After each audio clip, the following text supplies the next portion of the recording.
आप सभी के हृदय में विराजमान परमात्मा को मेरी राम राम।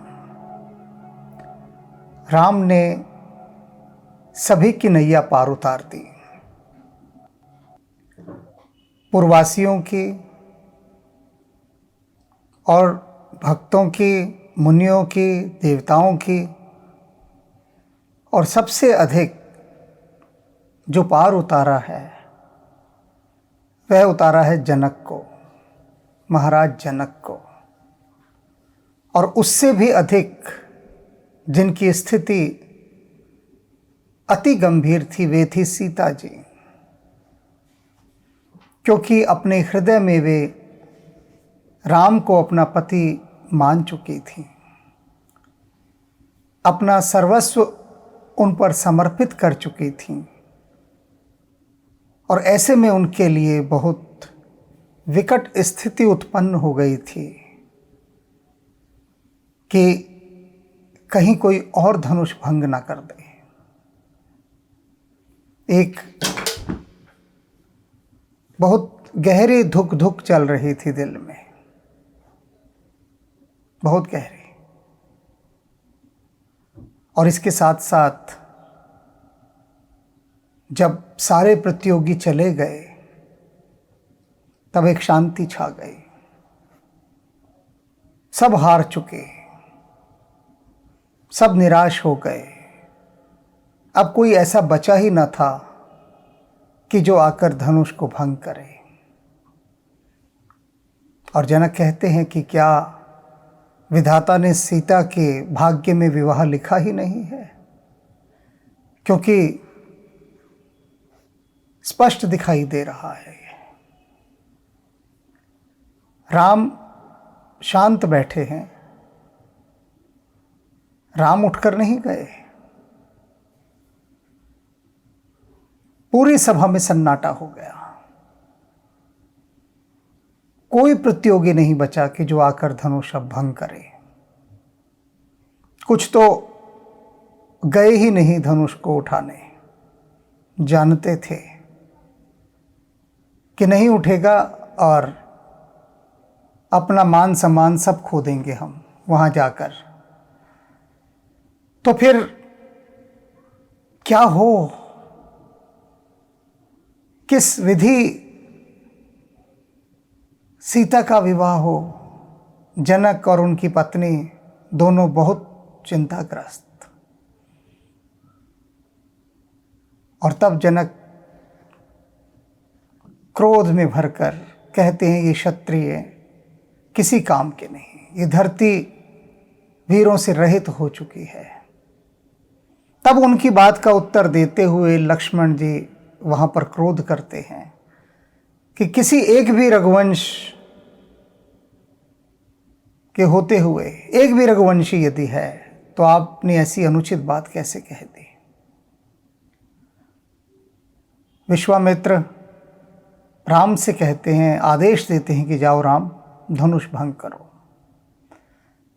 अब ये गहरी बात है देखने वाली कि राम कितने तटस्थ हैं।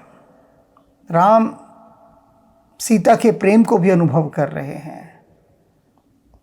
राम का चित्त एक प्रेमी के चित्त में परिवर्तित हो चुका है। वे विश्वामित्र से कह चुके हैं स्पष्टता कि मैं सीता से मिला हूं और सीता मुझे पसंद है। सारी स्वीकारोक्ति उन्होंने दे दी है, लेकिन फिर भी गरिमा देखिए, धैर्य देखिए, सौंदर्य देखिए, कहीं कण मात्र की भी बेचैनी नहीं दिखा रहे हैं, कण मात्र की भी। कि वहां पर स्वयं पूछ रहे हो विश्वामित्र से कि गुरुदेव मैं जाऊं अब? बिल्कुल भी नहीं। धनुष भंग हुआ, जय जयकार हो रही है चारों तरफ। और अब वह दृश्य है कि वहां पर सभा में श्री रामचंद्र की जय, श्री रामचंद्र की जय, यह जयघोष उठ रहा है। उस जयघोष के बीच अब चलते हैं क्या हो रहा है देखते हैं। शंकर चाप जहाज सागरु रघुबर बाहुबल। अब यहाँ तुलसीदास जी कितना सुंदर चित्रण प्रस्तुत कर रहे हैं, इसका रसपान करना है। कहते हैं शिव जी का जो धनुष था ना, ये जहाज था जिस पर बहुत सारे लोग चढ़े थे, उम्मीदें थी उन सब की। और सागरु रघुबर बाहुबल, और ये जो सागर था ये जैसे भगवान राम के भुजाओं का बल था। बूढ़ सो सकल समाज चढ़ा जो प्रथम ही मोह बस। और सबसे पहले तो इस राम रूपी बल के सागर में वे राजा लोग डूब गए, वे पार नहीं उतरे, जो मोह और अहंकार से भरे हुए थे, जो बड़ी बड़ी ढींगे मार रहे थे, बातें बना रहे थे, हम ये कर देंगे, हम वो कर देंगे। वे सारे राजा लोग सब डूब गए श्री राम के बाहुबल रूपी सागर में। प्रभु दो चापखंड मही डारे, भगवान ने धनुष के 2 टुकड़े करके उनको भूमि पर डाल दिया। देख लोग सब भय सुखारे, सभी लोग इस दृश्य को देखकर बहुत सुखी हो रहे थे। कोसक रूप पयोनिध पावन, प्रेम बारी अवगाहु सुहावन। कहते हैं जो कौशिक मुनि है ना, विश्वामित्र, ये क्या है? ये प्रेम का सागर है। और कैसा सागर है? अथाह सागर, जिसकी कोई था नहीं पा सकता। पूरी मनुष्य जाति के प्रति प्रेम से भरे हुए विश्वामित्र। और प्रेम इनका सामान्यतः दुनिया को दिखाई नहीं देता, पर थोड़ा सा भी अगर आप आंखें खोल कर देखेंगे तो पाएंगे कि सच में मानव जाति के लिए जो प्रेम विश्वामित्र के हृदय में था, वैसा दुर्लभ देखने में आता है। प्रेम था मनुष्यों से, तभी तो राम को दशरथ से मांग लाए, लक्ष्मण भी साथ आए। किस लिए लाए थे? संसार को राक्षसों के कहर से बचाने के लिए, उनके आतंक से, अत्याचारों से बचाने के लिए। इससे बड़ा प्रेम और क्या होगा कि मानवता की शांति के लिए, सुरक्षा के लिए वे राम को उनकी रक्षार्थ लेकर आए हैं। और उसमें जो प्रेम बह रहा है, उस सागर में जो जल है प्रेम का, वो बहुत सुहावना है। राम रूप राकेश निहारे। और राम क्या है? राम चंद्रमा है जिसे सब निहार रहे हैं। यहाँ बिंब देखिएगा कितना सुंदर चित्रांकन किया है, पिक्चराइजेशन बहुत सुंदर है। कि विश्वामित्र को क्या कहा है कि ये प्रेम से भरा हुआ सागर है। और राम क्या है? पूर्ण चंद्रमा। अब सागर क्या करता है? चंद्रमा को देखकर उत्साहित होता है, ज्वार भाटा आता है ना, उसमें उछाले मारता है। तो बढ़त बीच पुलकावल भारी। और ये जो पुलकावलियां हैं, पुलकित हो रहा है सारा संसार, ये जैसे इस सागर की लहरें हैं। इस सागर में भगवान राम का जो प्रतिबिंब पड़ रहा है पूर्ण चंद्रमा का, उस पड़ते हुए प्रतिबिंब को और चंद्रमा को सबको निहारते हुए पुलकावली की लहरें उठ रही हैं, विशाल लहरें उठ रही हैं पुलक की। और बाजे नभ गहे गहे निशाना, आकाश में बहुत प्रकार के बाजे और सुंदर नगाड़े बजने लगे। देव वधू नाचे ही कर गाना, देवताओं की जो स्त्रियां हैं वे नाच रही हैं और गीत गा रही हैं प्रसन्न होकर। ब्रह्मादिक सुर सिद्ध मुनीसा, प्रभु ही प्रशंसी ही दे ही आशीषा। ब्रह्मा जी तथा अन्य सिद्ध मुनि, ऋषि मुनि, अन्य गण, सारे के सारे सभी लोग जितने हैं, वे सब क्या कर रहे हैं कि प्रभु राम को आशीष दे रहे हैं, उनकी प्रशंसा कर रहे हैं कि बहुत सुंदर काम उन्होंने किया है।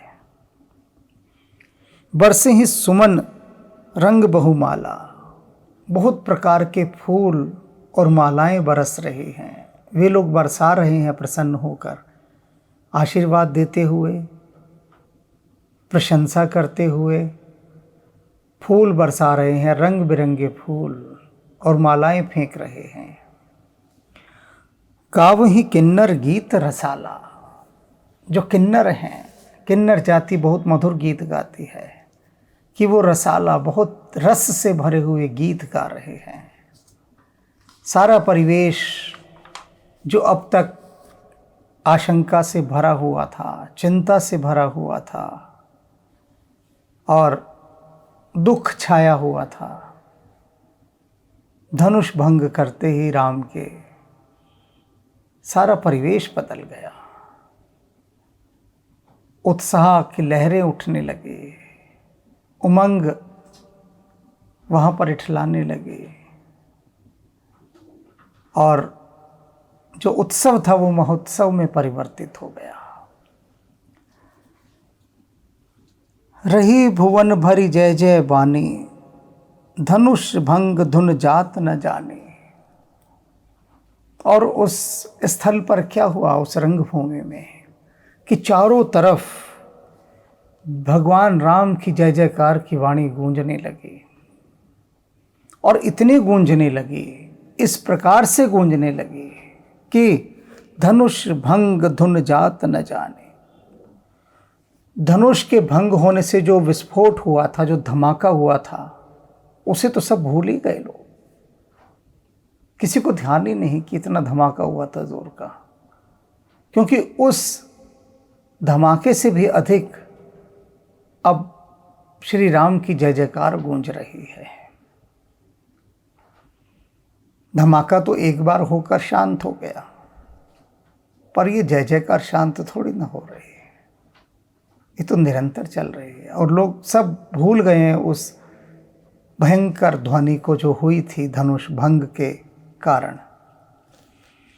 मुदित कहीं ही जहाँ तह नर नारी, भंजेऊ राम शंभु धनु भारे। और नर नारियां इधर उधर सब जगह एक ही बात कहते फिर रहे हैं कि अरे देखो, भगवान राम ने शिव का वह भारी भरकम धनुष तोड़ डाला। हर स्थान पर एक ही बात चर्चा में है, एक दूसरे को सब बता रहे हैं कि राम ने शिव धनुष को भंग कर दिया। वह धनुष जिसे छूने से भी बाणासुर और रावण कतरा गए थे,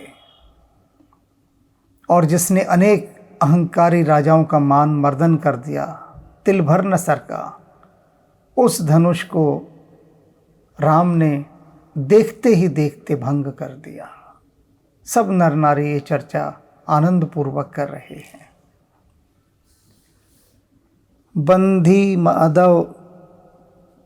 बंदी मागध सूत गन, बिरुद बिरद ही मत धीर, कर ही निछावर लोग सब, है गए धन मन चीर। और जो गायन के लोग होते हैं कुशल, बंदी, मागध, सूतजन, ये सब वृद्धावलियाँ गा रहे हैं, वंशावलियाँ गा रहे हैं, भगवान राम की, सीता की और जनक की, विश्वामित्र की, इन सब की प्रशंसा में इनके पूरे कुल का गायन कर रहे हैं। और जो लोग हैं, कर ही निछावर लोग सब, उन लोग वहाँ पे कोई हाथी दान कर रहा है, कोई घोड़े, कोई वस्त्र, कोई मणियाँ, तो लोग वहाँ पर न्यौछावर कर रहे हैं इन चीज़ों को।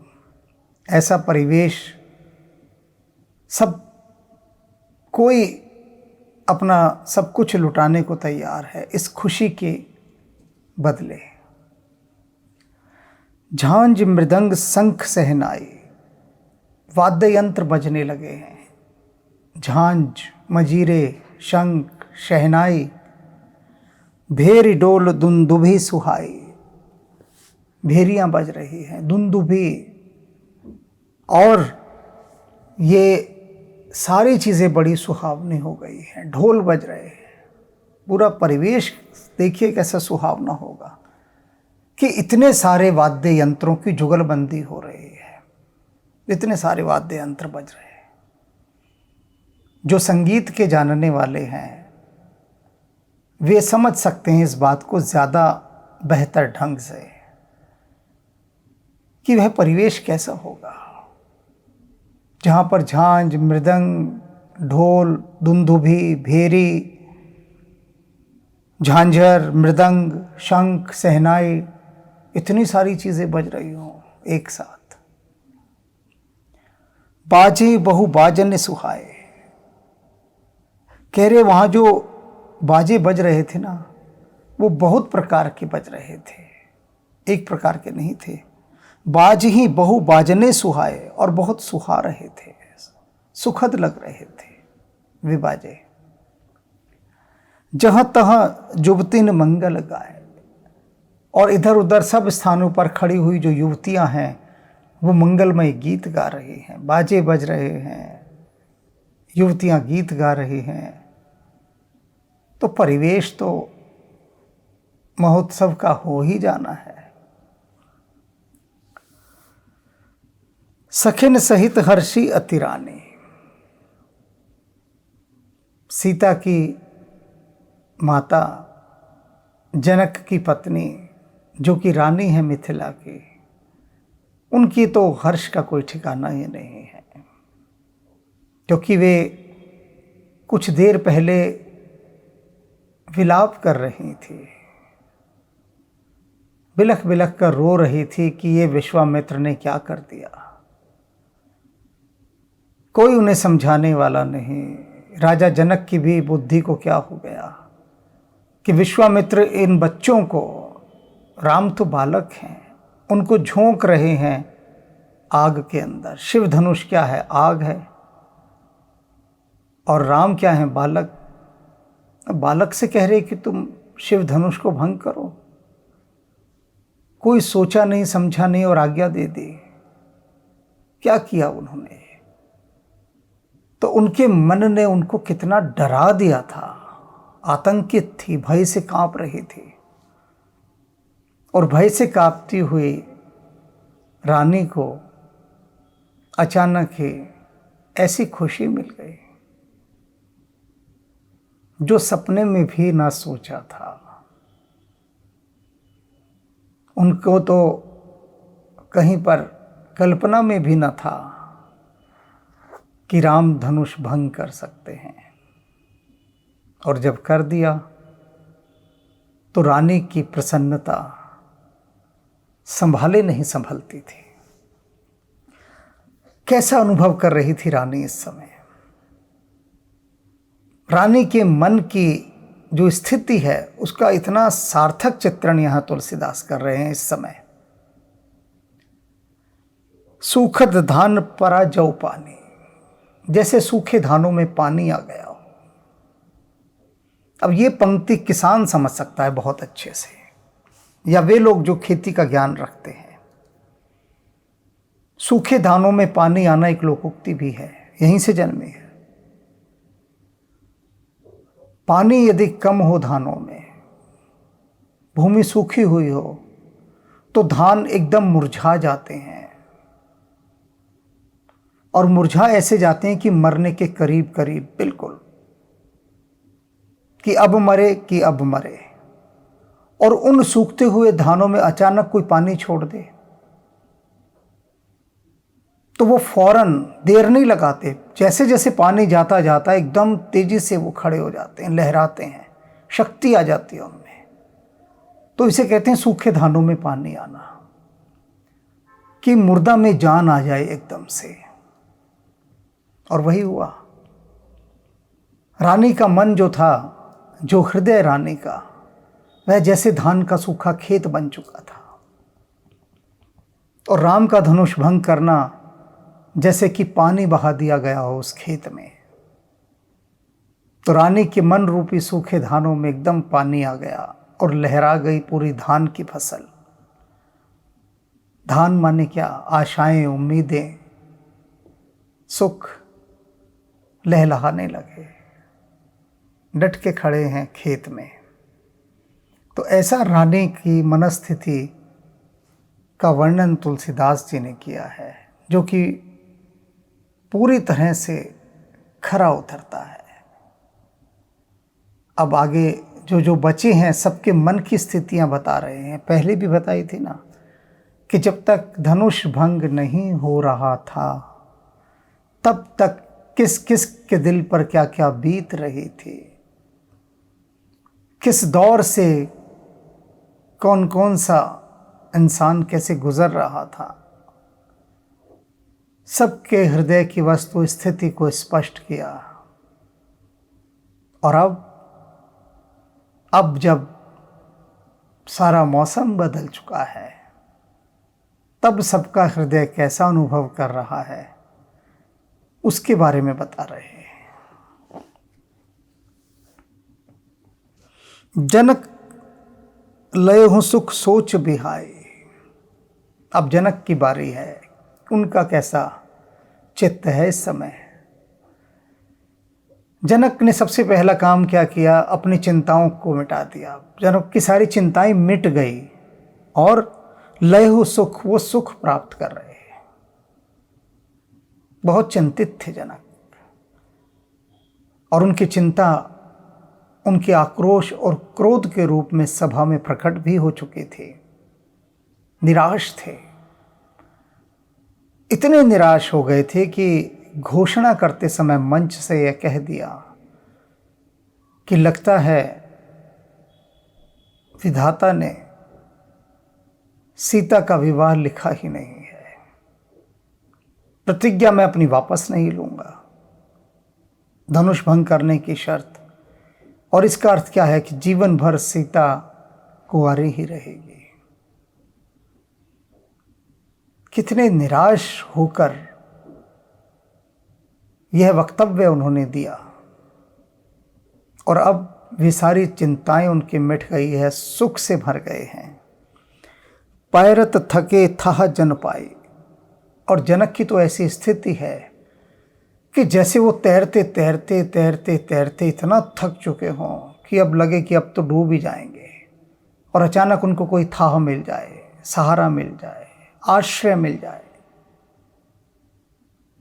जिसको थाम कर वे सुरक्षित हो जाएं। तो ये धनुष क्या टूटा, उनको तो थाह मिल गई, वरना वे थक चुके थे तैर तैर के। तैरना क्या है कि सीता के लिए वर खोजते खोजते थक चुके थे। जनक जैसे सम्राट को भी अपनी पुत्री के लिए वर खोजने के लिए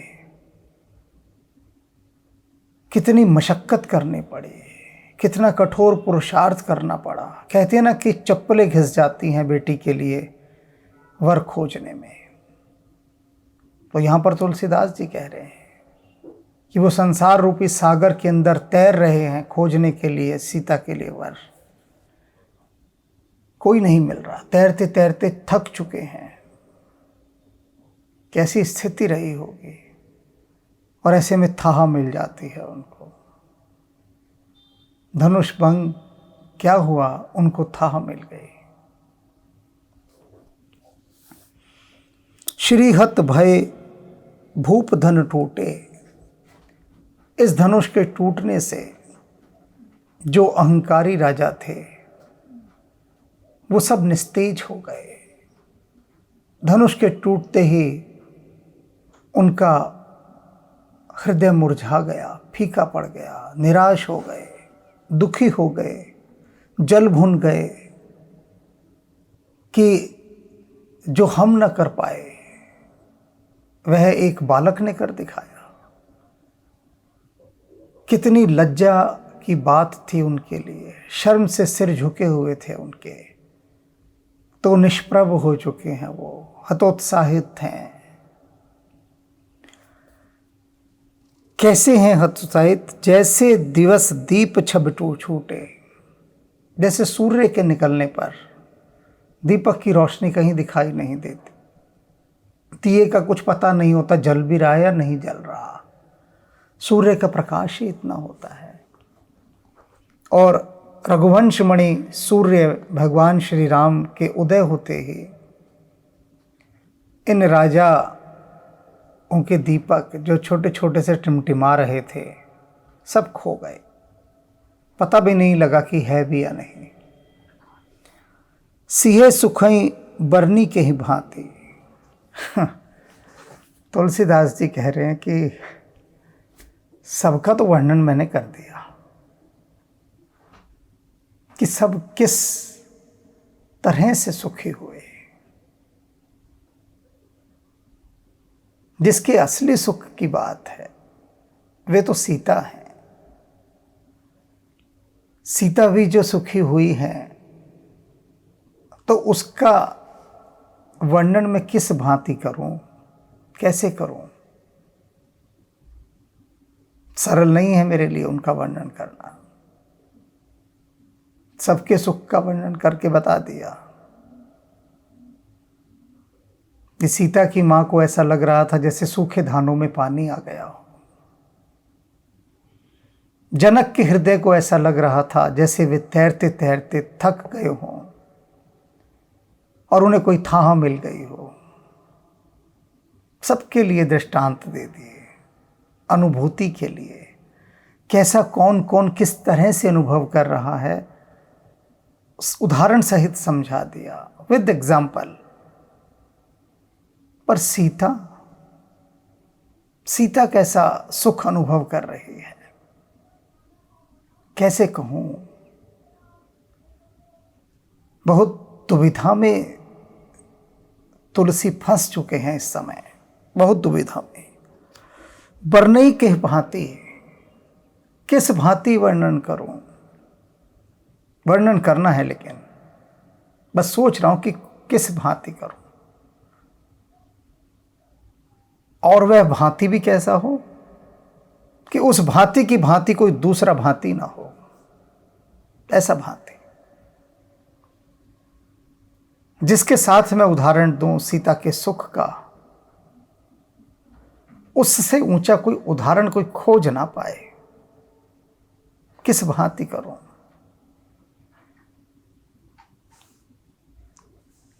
कृपा है राम जी की, सरस्वती नाच रही हैं तुलसी के हृदय के आंगन में। तो क्या कहते हैं तुलसीदास जी कि सीता का सुख कैसा है? जन चातकी पाई जल स्वाति, जैसे चातकी को स्वाति का जल मिल गया हो। समझिए अब इसे, सीता को चातकी कहा है। चातक और चातकी ये दो पक्षी हैं, इनकी एक विशेषता है, ये यदि जल पिएंगे ना तो स्वाति नक्षत्र में जो वर्षा होती है, उस वर्षा की जो बूंदें गिरती हैं उसी नक्षत्र में विशेष रूप से particular situations of star, Swati नक्षत्र, तो उस स्वाति नक्षत्र में जो वर्षा होगी उसका जो जल गिरेगा, ये आकाश की तरफ मुंह खोले रहता है पक्षी कि वर्षा का वही जल पीना है, और कोई जल नहीं पीता है पक्षी।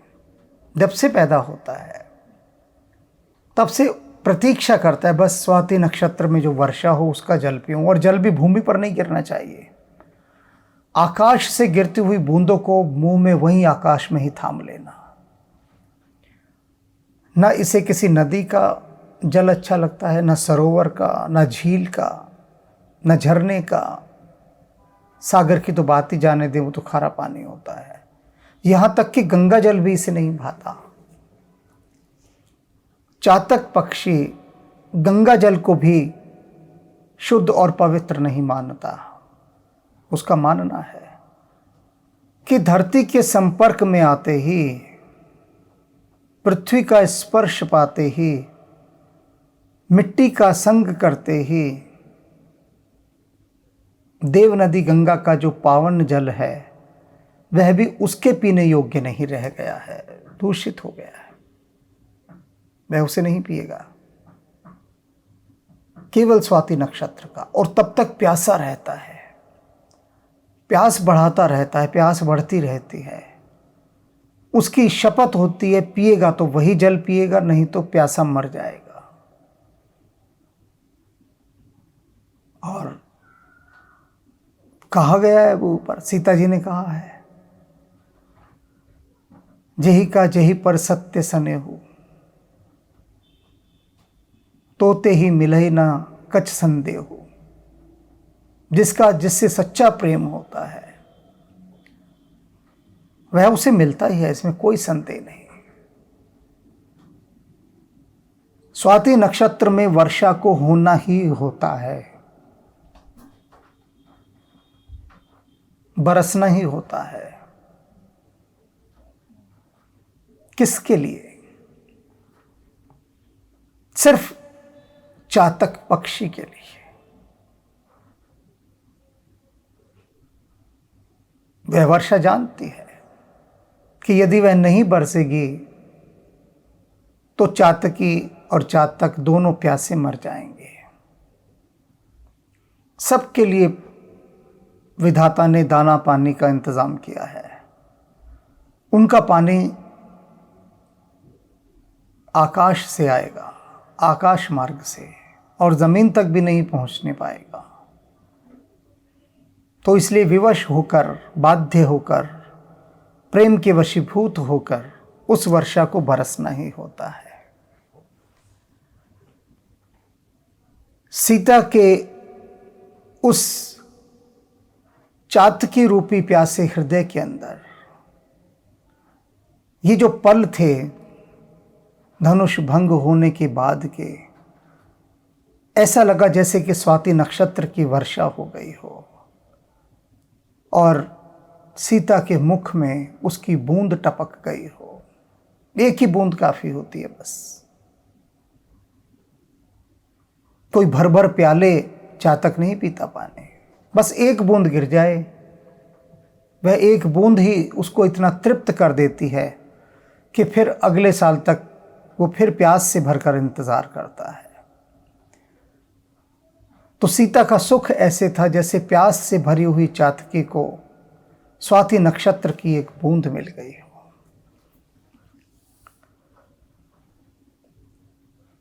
राम ही लखन बिलोकत कैसे, राम की ओर लक्ष्मण कैसे देख रहे हैं। सबके मनोभावों का वर्णन हो रहा है, सब राम को अलग अलग दृष्टियों से देख रहे हैं। तो लक्ष्मण कैसे देख रहे हैं? शशि ही चकोर किशोर को जैसे, जैसे कि कोई चकोर का बच्चा, छोटा बच्चा पूर्ण चंद्रमा की ओर देखता है, देखता ही रहता है और उसके देखने के अंदर कोई हलचल नहीं होती।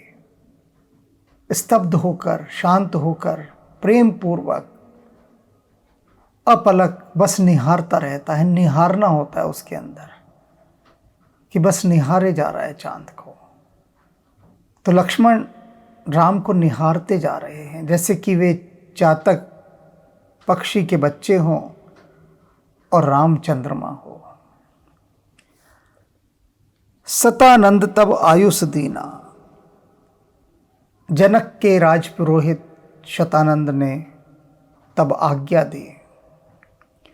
सीता गमन राम पही कीना, और उनकी आज्ञा पाते ही सीता ने राम की ओर चलना आरंभ कर दिया।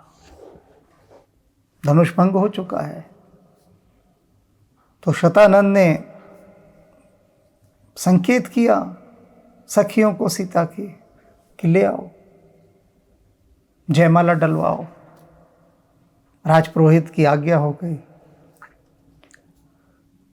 संग सखी सुंदर चतुर गावहि मंगलाचार। और वे चतुर सखियां, सुंदर सखियां सीता को लेकर चल रही हैं मंगलाचार गाते हुए, मंगल गान गाते हुए। गवनी बाल मराल गत सुषमा अंग अपार। और सीता जी कैसे चल रही हैं धरती के ऊपर, राम की तरफ बढ़ रही है। और उनकी चाल कैसी है, बाल हंसनी की तरह। सबसे प्यारी चाल बाल हंसनी की कही जाती है, उस प्रकार से वे चल रही हैं। और सुषमा अंग अपार, और उनके जो अंगों की सुषमा है वो तो अपार है, सौंदर्य संपन्न, अलौकिक, अद्वितीय है। और वे बढ़ रही हैं राम की तरफ। सखिन मध्य सिंह सुहत कैसे, उन सखियों के बीच में चलती हुई सीता जी कैसी दिखाई दे रही हैं, कैसी लग रही हैं। छविगन मध्य महाछवि जैसे, जैसे सौंदर्य के अंदर, सौंदर्य के मध्य कोई महासौंदर्य छिपा हो, महासौंदर्य सौंदर्य से घिर कर चल रहा हो। उनकी सारी सखियां सौंदर्य हैं और सीता महासौंदर्य है। महासौंदर्य सौंदर्य से घिरा हुआ चल रहा है, ऐसे लग रही है। कर सरोज जयमाल सुहाए, और उनके कमल जैसे पवित्र हाथों के अंदर जयमाला सुहा रही है, बहुत सुंदर लग रही है। जयमाला थामी हुई है कर कमलों में, राज बाल हंसनी के समान महा सौंदर्य संपन्न प्रभा लिए राम की ओर जयमाला थामे बढ़ रही हैं। विश्व विजय शोभा जेहि छाई, और ऐसा लग रहा है जैसे कि विश्व विजय करने की शोभा वहां छा गई हो। सीता जी जैसे पूरे विश्व को जय करने के लिए जा रही हैं, उसके कंठ में जयमाला डालने जा रही हैं। तन सकोच मन परम उछाओ, और सीता जी का जो शरीर था वो बहुत शर्मा रहा था। मन उछाहो, मन बहुत उत्साहित था, लेकिन शर्मा रही थी सीता जी, संकुचित हो रही थी चलते हुए। और मन तो सागर की लहरों के समान हिलोरे मार रहा था, बहुत उत्साहित था। गूढ़ प्रेम लखी पई ही न काहो, वे राम से कितना प्रेम करती हैं अपने मन में। इस गोपनीय बात को संसार में कोई नहीं जान सकता था, क्योंकि सीता जी ने राम के प्रति अपने प्रेम को अपने हृदय में ही छिपा कर रखा हुआ था। कोई नहीं जान सका कि वे राम के प्रति कितने प्रेम से भरी हुई हैं, उनको अपना सब कुछ समर्पित कर चुकी हैं। यह गूढ़ बात उन्होंने कहीं भी जग जाहिर नहीं की थी, किसी को भी नहीं ज्ञात था। जाई समीप राम छवि देखी, बगिया में जब सीता ने राम को देखा था, काफी दूरी थी, काफी दूरी, और इतनी दूरी थी कि करीब नहीं कहा जा सकता उसे। तो यदि इतनी दूरी थी, इतनी दूरी में वो बस देख सके कि एक राम की सीरत देखी उन्होंने। सीरत माने पूरा बाहरी व्यक्तित्व, सूरत कहते हैं मुख को देखना पास से, और सीरत पूरा आउटलाइन बॉडी की और सारा दूर से दिखाई देती है जो रूपरेखा। और अब जब इतने करीब आ गई हैं कि जयमाला डालनी है, तो राम को इतने करीब से देखा। जाई समीप राम छब देखी, रही जन कुंवरी चित्र अवरेखी। कैसी रह गई, जैसे कि कोई चित्र हो, स्तब्ध, ठगी सी रह गई एकदम। राम का सौंदर्य देखकर सीता विस्मित रह गई। चित्रलिखित से वे सीता जिनके लिए कहा गया कि सौंदर्य की सबसे अंतिम सीमा है, तुलसीदास जी कह रहे हैं कि सीता की तुलना वे ना सरस्वती से कर सकते हैं, ना लक्ष्मी से, ना कामदेव की पत्नी रति से, न संसार की किसी अन्य सुंदर स्त्री से, क्योंकि सीता जैसा कोई नहीं। वे एक ही हैं, अद्वितीय हैं। वे सीता जब राम का सौंदर्य देखती हैं तो एकदम स्टिल हो गई, ठहर गई, स्तब्ध रह गई। कितना सौंदर्य है राम का। कृष्ण के संबंध में भी ऐसी एक घटना है। राधा ने सोचा कि वह कृष्ण के पास जाएगी, बन संवर कर जाएगी, और कृष्ण जैसे ही देखेंगे राधा को, देखते ही अपना सब कुछ होशो हवास खो बैठेंगे। ऐसा सोचकर राधा बन संवर कर जाती है कृष्ण के सामने, और इस पर अमीर खुसरो साहब का एक बहुत सुंदर काव्यात्मक वर्णन है, जिसमें वह कहती हैं, अपनी छब बनाए के जो मैं पी के पास गई, जब छवि देखी अपने पीहू की तो मैं अपनी भूल गई, छाप तिलक सब छीन रिमो से नैना मिलाए के। कि मैं इतना श्रृंगार से धज के गई थी कृष्ण के सामने कि कृष्ण को मतवाला कर दूंगी, लेकिन जैसे ही मैंने कृष्ण की छवि देखी तो मैं अपनी छब भूल गई। मेरे जितने भी मैंने श्रृंगार किए थे, छाप तिलक सब छीने रिमो से नैना मिलाए के। जैसे ही आंखें मिली कृष्ण से, मेरे छाप तिलक जितने भी मैंने श्रृंगार किए थे सब छीन लिए कृष्ण ने मुझसे, और मैं देखती ही रह गई उसे। चतुर सखी लखी कहा बुझाई, परी राहु जय माल सुहाई। और चतुर सखियों ने देखा कि ये सीता कहाँ खो गई है, जयमाला डालनी है भाई, और ये सीता तो किसी और लोक में चली गई है। और क्या बोली, परी राहु जय माल सुहाई, कि हे सीते क्या कहाँ खो गई हो, होश में आओ, जागो और जयमाला पहनाओ, ये सुंदर जयमाला। सुनत जुगल कर माल उठाई। और सीता ने जब यह सुना कि सखियां ऐसे कह रही हैं तो एकदम होश में आई, और उन्होंने अपने हाथों को जयमाला वालों को उठाया ऊपर। प्रेम विवश परिहाई न जाए। और प्रेम कितने विवश थी वो कि जयमाला तक पहनाई नहीं जा रही थी। जिस जयमाला को पहनाने के लिए इतनी बेताब थी, व्याकुल थी,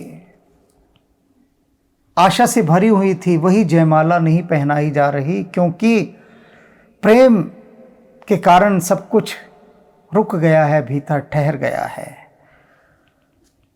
सोहत जन जुग जलज सनाला, ससी ही सभीत देत जयमाला। कह रहे उस समय उनके हाथ ऐसे सुशोभित हो रहे थे, सीता जी के हाथ, जैसे उन्होंने कमल की दो डंडियां पकड़ी हुई हों, मराल। और भगवान राम का मुख कैसा है, जैसे चंद्रमा, कि वो जयमाला नहीं, जैसे कमल के पुष्प की जो है दो डंडियां हैं जिनको भगवान राम के गले में डालना है, और वो चंद्रमा है। गव ही छवि अवलोक की छली।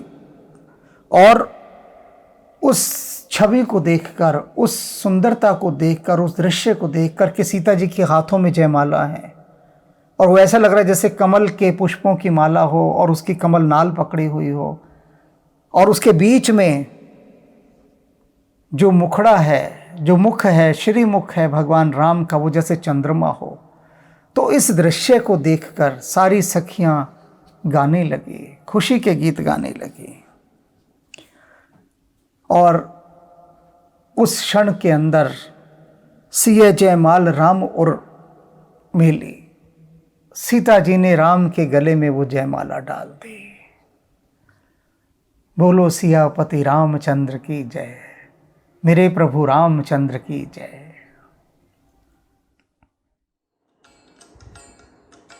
सागरु रघुबर बाहुबल, शंकर चाप जहाज, चढ़ा जो प्रथमहि मोह बस,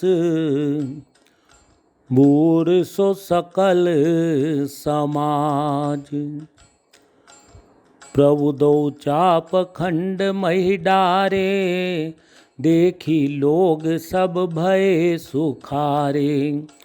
कौशिक रूप पयो निधि पावन, प्रेम बारी अवगाहु सुहावन।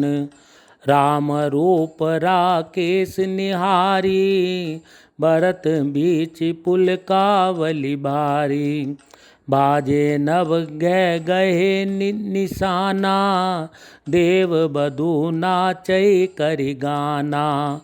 ब्रह्मादिक सुर सिद्ध मुनीसा, प्रभु ही प्रशंसई देई आशीषा।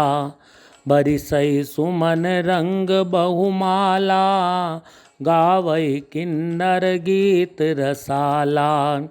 रही भुवन भरि जय जय बानी, धनुष भंग दुनि जात न जानी। मुदित कही जय ते नर नारी, भंजऊ राम शंभु धनु भारी। बंदी मागध सूत गण, विरुद्ध बदेहि मति धीर। करई निछावरी लोग सब, है गए धन मणि चीर। झांझी मृदंग संग सहनाई, भेरी ढोल दुंदुबी सुहाई। बाजई बहु बाजने सुहाए, जय तैं जुबतिन मंगल गाए। सखिन सहित हरसी अति रानी, सुखत धान परा जनु पानी। जनक लेहु सुख सोच बिहाई, पैरत थके थाह जनु पाई। सिरिहत भय भूप धनु टूटे, जैसे दिवस दीप छवि छूटे। सिय सुखाई बरनी के ही भांति, जनु चातकी पाई जल स्वाति। रामई लखन विलोकत कैसे, शशि ही चकोर किशोर कु जैसे। सतानंद तब आयुष दीना, सीता गमन राम पै कीना। संग सखी सुंदर चतुर, गावै मंगल चार। गवनी बाल मराल गति, सुषमा अंग अपार। सखिन मध्य सिय सोहति कैसे, छवि गण मध्य महा छवि जैसे। कर सरोज जय माल सुहाई, विश्व विजय शोभा जेहि छाई। तन सकोच मन परम उछाऊ, गूढ़ प्रेम लखि परई न काहू। जाई समीप राम छवि देखी, रही जनु कुंवारी चित्र अवरेखी। चतुर सखी लखि कहा बुझाई, पहिरावऊ जय माल सुहाई। सुनत जुगल कर माल उठाई, प्रेम विवश पहिराई न जाई। सोहत जनु जुग जलज सनाला, शशि ही सबीत देत जय माला। गावई छवि अवलोकि सहेली, सिय जय माल राम उर मेली। गावई छवि अवलोकि सहेली, सिय जय माल राम उर मेली।